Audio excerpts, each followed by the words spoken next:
రాష్ట్రంలో నూతన మద్యం పాలసీ అని చెప్పారు అధ్యక్ష. నూతన మద్యం పాలసీ అంటే ఏంటి అధ్యక్ష?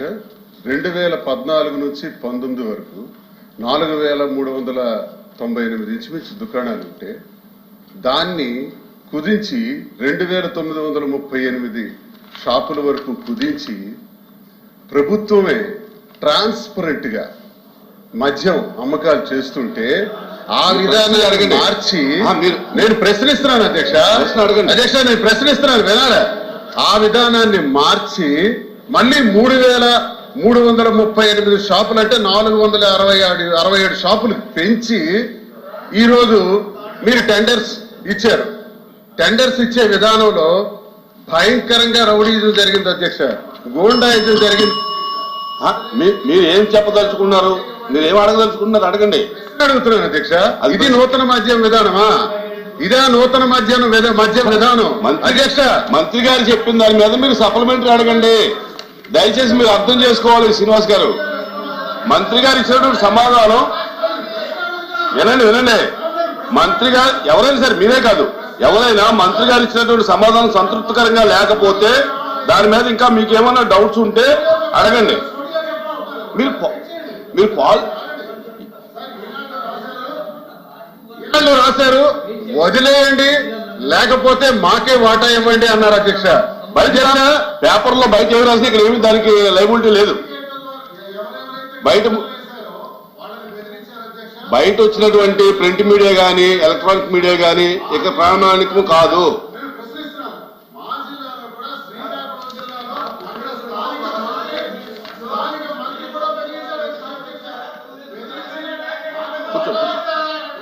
వాటాలు ఇస్తారా లేదా మీరు ఇక్కడి నుంచి పోతారా? ఇక్కడ వేయటానికి లేదు, మీరు టెండర్స్ వేయటానికి లేదు, మాకు వాటాలు ఇవ్వండి అని కూర్చోండి.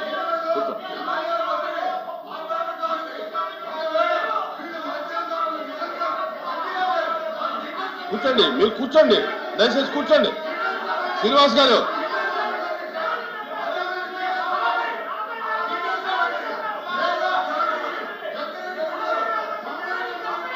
ఎందుకు అంత గట్టిగా మాట్లాడుకోవడం దేనికి?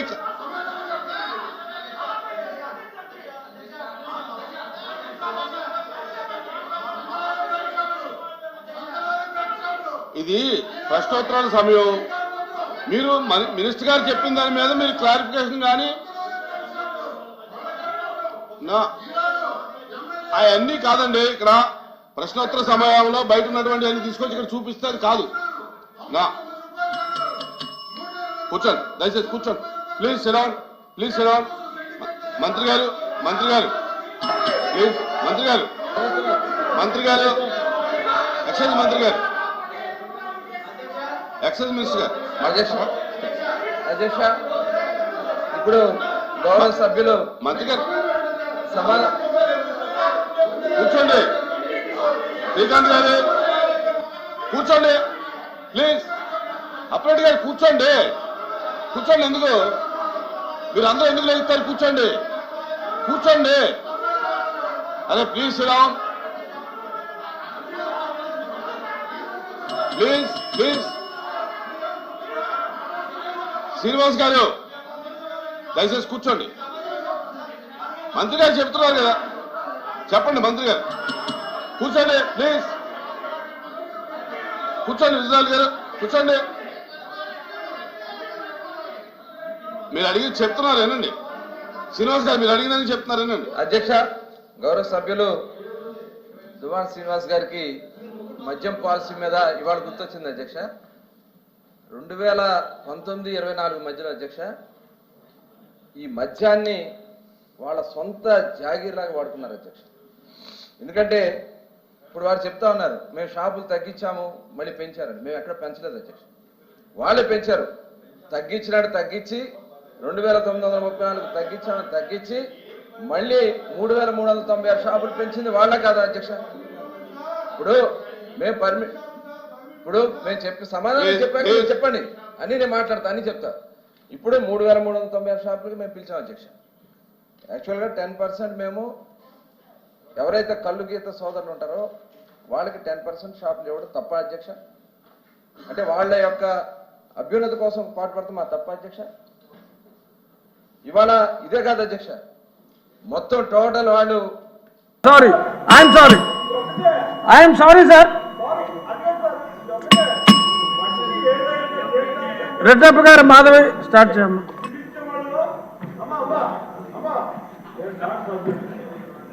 మీరు సీనియర్ మోస్ట్ సభ్యులు సార్. ఫస్ట్ టైం ఎమ్మెల్యేలకు అవకాశం ఇవ్వరా? ఫస్ట్ టైం ఎమ్మెల్యేలకు అవకాశం ఇవ్వరా? ఏంటి ఇది? కూర్చోండి సార్. మీరు ఒకటి చెప్తారు, మీరు ఒకటి చెప్తారు. ధన్యవాదాలు అధ్యక్ష.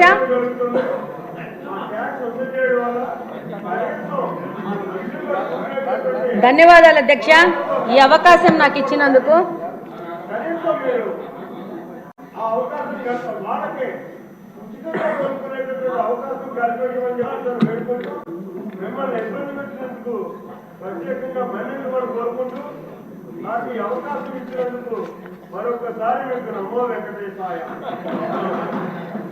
ధన్యవాదాలు అధ్యక్ష.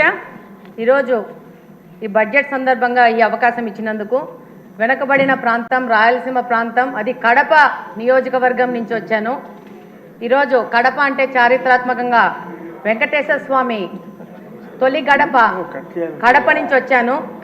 విపరీతమైన మినరల్ రిసోర్సెస్ ఉన్న ప్రాంతం నుంచి వచ్చాను. కానీ మా నియోజకవర్గానికి మంచినీళ్ళు లేని పరిస్థితిలో మేము చాలా కొట్టుమిట్టాడుతూ ఉన్నాము. దాదాపు బ్రిటిషర్స్ కాలంలోనే మాకు ఎయిర్పోర్ట్ ఉంది, ఎయిర్ బేస్ ఉంది. అప్పుడే డెవలప్ అయిన కడప నియోజకవర్గానికి ఈ రోజు పరిస్థితి ఏంటంటే, మాధవి గారు ఇది బడ్జెట్ మీద డిస్కషన్ చెప్తాను అట్లే. మీ సమస్యకి మళ్ళీ టైం దొరుకుతుంది. మీ నీటి సమస్యకి కొంచెం చెప్పండి. కొంచెం చెప్పండి అధ్యక్ష.